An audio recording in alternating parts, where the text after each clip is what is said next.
Hello students, আজকে আমরা আরও একটি গ্রামারের ওয়ার্কশিট নিয়ে উপস্থিত হয়েছি।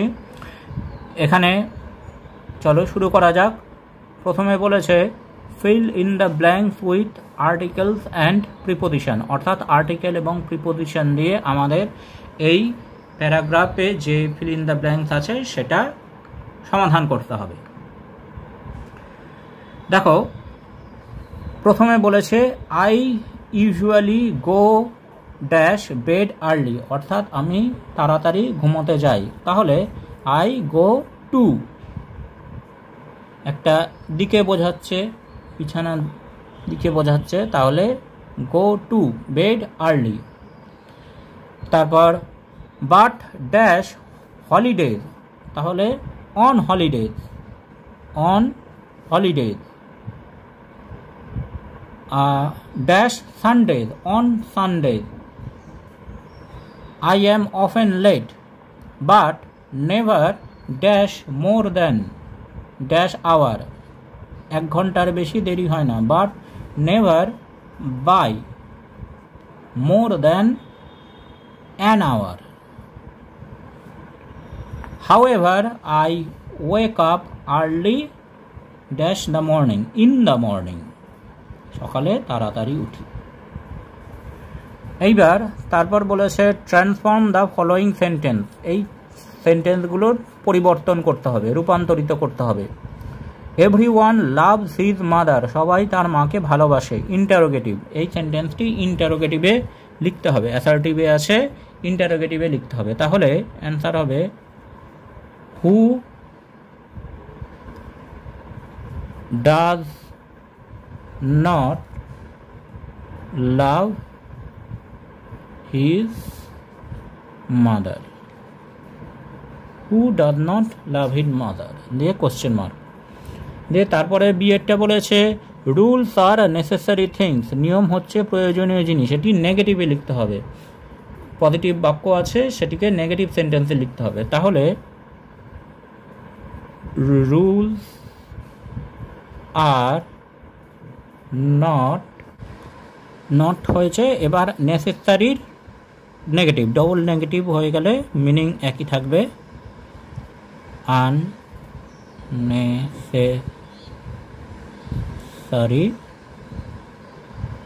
থিং। তারপর বলেছে the man is very cruel, মানুষটি খুব নিষ্ঠুর। এটি এক্সক্লেমেটরিতে লিখতে হবে, অর্থাৎ বিস্ময়বোধক। তাহলে how cruel the man is, the exclamation mark. এবার I believe that he is honest, আমি বিশ্বাস করি সে সরল, সৎ, অর্থাৎ এটি সিম্পল সেন্টেন্সে লিখতে হবে, কমপ্লেক্সে আছে, সিম্পল সেন্টেন্সে লিখতে হবে। তাহলে I believe, হি আছে, এটা হিম করে দেবো, হিম টু বি অনেস্ট, এটি সিম্পল হয়ে গেল। এবার বলেছে change the mode of narration, narration change করতে হবে। He said to me happy Christmas, সে আমাকে বলল হ্যাপি ক্রিসমাস। তাহলে এটা আমরা হ্যাপি ক্রিসমাস উইশ লিখতে পারি, শুভেচ্ছা জানানো। He wished me a happy Christmas. তারপর he says to me have you heard the news, তুমি কি খবরটা শুনেছ? ইন্টারোগেটিভ সেন্টেন্স আছে, তাহলে হি আস্কস, প্রেজেন্ট টেন্সে আছে তাই আস্কস মি, রিপোর্টিং ভার্বটা প্রেজেন্ট টেন্সে। He asks me if I have heard the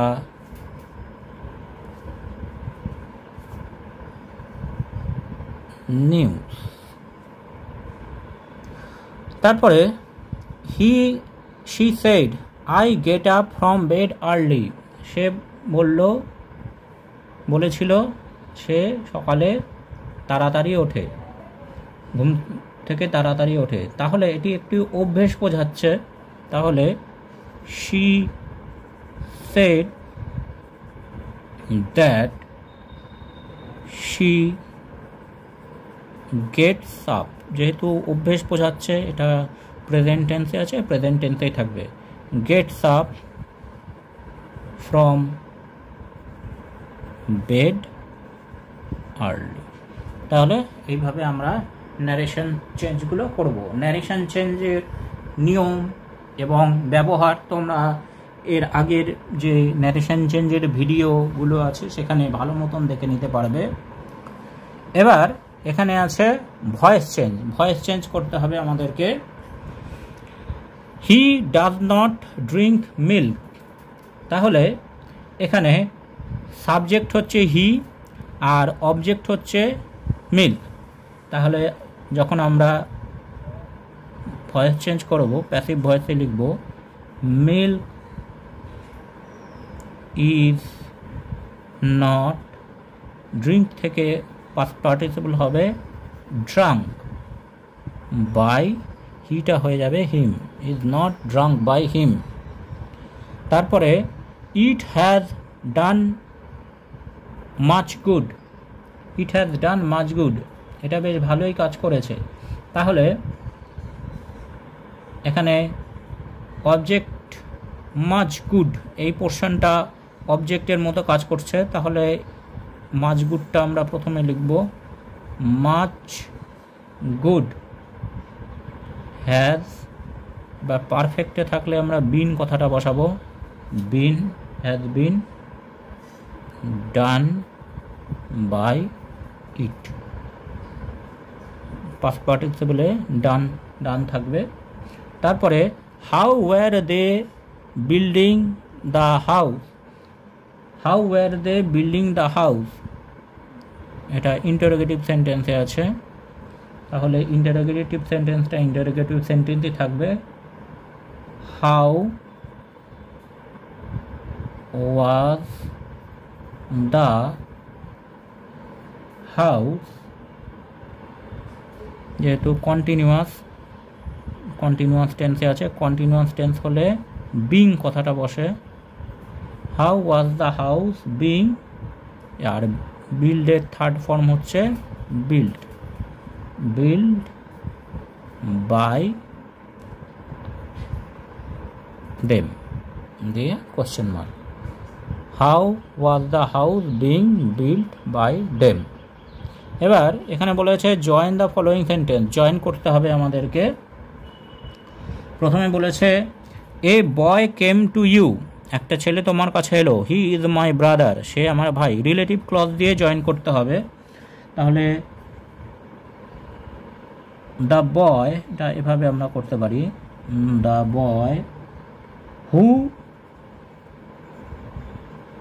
come to you, যে তোমার কাছে এসেছিল, who came to you is my brother, is my brother, এটা আমরা রিলেটিভ ক্লজ দিয়ে করলাম।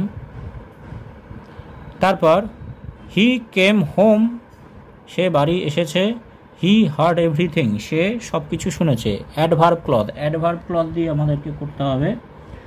তাহলে হোয়েন হি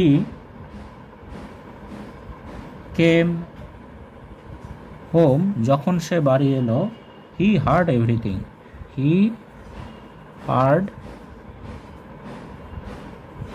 এভরিথিং, সে সব কিছু শুনেছে।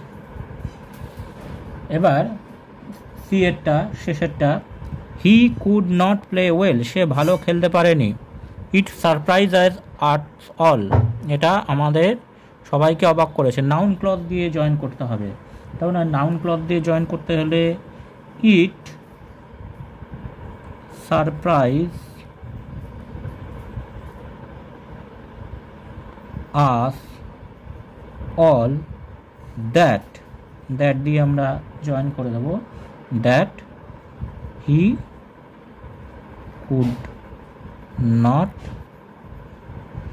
Play well. তাহলে এইভাবে আমরা ক্লজ দিয়ে একাধিক সেন্টেন্স জয়েন করতে পারি। আজকে এখানেই। Thanks for watching this video. তোমরা ফেসবুক এবং ইমেলে কন্ট্যাক্ট করতে পারো।